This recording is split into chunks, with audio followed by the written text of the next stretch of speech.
Very good morning to you, Minister. An exciting day and also a nerve-wracking one for so many children and students.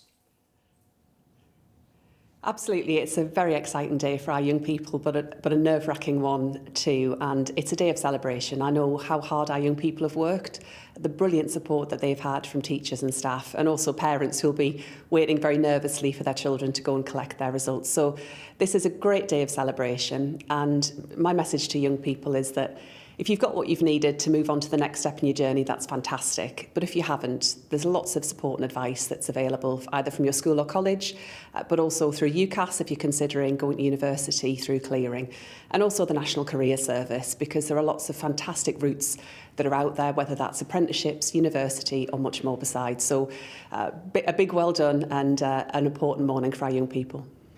I guess you're in a great position to be able to give young people more broad advice, Minister, and this could be, for some of those people today, if they don't get the results, a really big blow in the short term. What's your advice to young people if they get that feeling, in that I guess we all go through ups and downs and you've got to kind of take the long-term perspective?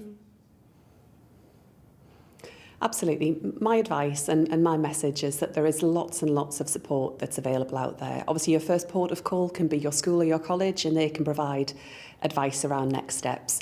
But there's lots of help that's out there through the National Career Service.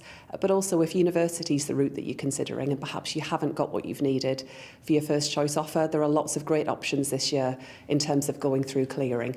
But as a government, we're also investing more in technical and vocational education as well. Just this week, I launched 10 new construction technical excellence colleges, one in every region, because there are also great routes that are out there, including apprenticeship opportunities, where young people can have fantastic careers. So there are a range of brilliant options. Just make sure that you're getting the support that you need. And if perhaps things haven't gone quite as you expected, there's lots of support that's available to make sure you can get back on track.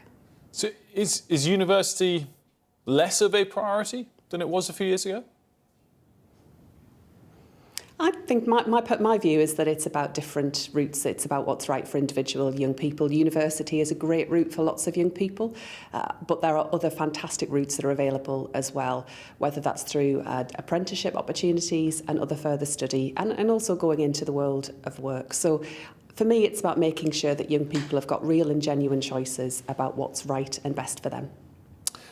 Obviously, we had the GDP data moments ago, 0.4% for the month of June, compared to a 0.1% decline in the month of May. You must be pleased, maybe relieved, with that improved month-on-month figure. Of course, it's positive and I welcome it, but we're not complacent. It does demonstrate how much more is needed. And as a government later on this year, through the budget, we'll also set out how we really drive forward on economic growth and on productivity. We've taken lots of action already. I was talking just there about skills and about technical education. We know that we've got some really big skills gaps in our economy. And if we take action on that, not only do we provide brilliant opportunities for good, secure jobs for our young people, but also for adults looking to upskill or retrain. But it's also a chance to build those homes that we need and provide a welcome boost to our economy. So there's a lot that we've done as a government, stabilising the economy, getting things back on track. But I think the Chancellor will be the first to recognise that there is much more that we need to do. Positive, but we're not complacent about it. On that note, I'm sure you saw the news that Claire's Accessories overnight been reported that it's on the verge of going bankrupt. They employ over 2,000 people. Do you fear for the jobs market more broadly? We had some other data on that earlier this week too.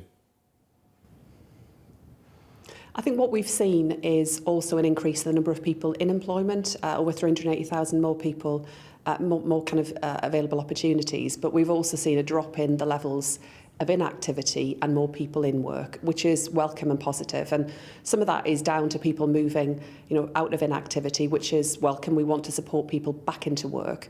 There are, of course, challenges on the high street. High streets really matter to people in their local communities, having a vibrant high street, also being safe on our high streets. And that's why the investment that we're putting in to police to make sure that people feel safe, kind of going into town, going about their business, is also really important as well. And the action that we're taking on retail crime, because that also provides a real source of worry and also a big issue for lots of high street retailers as well.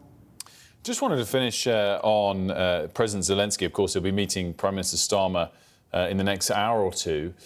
I guess it slightly underlines the fact that both men are just observers on the sidelines of the all-important meeting this week between President Putin and President Trump.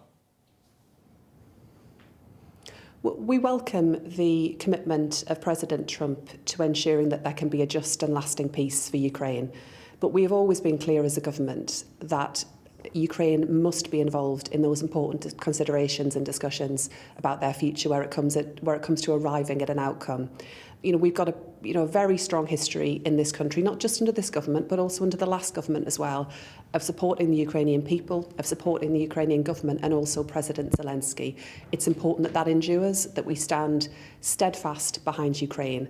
But we do welcome the progress that is being made and the work that President Trump is leading in hopefully getting us to a more sustainable position. Bridget Phillipson, the Education Secretary, thank you so much for joining us.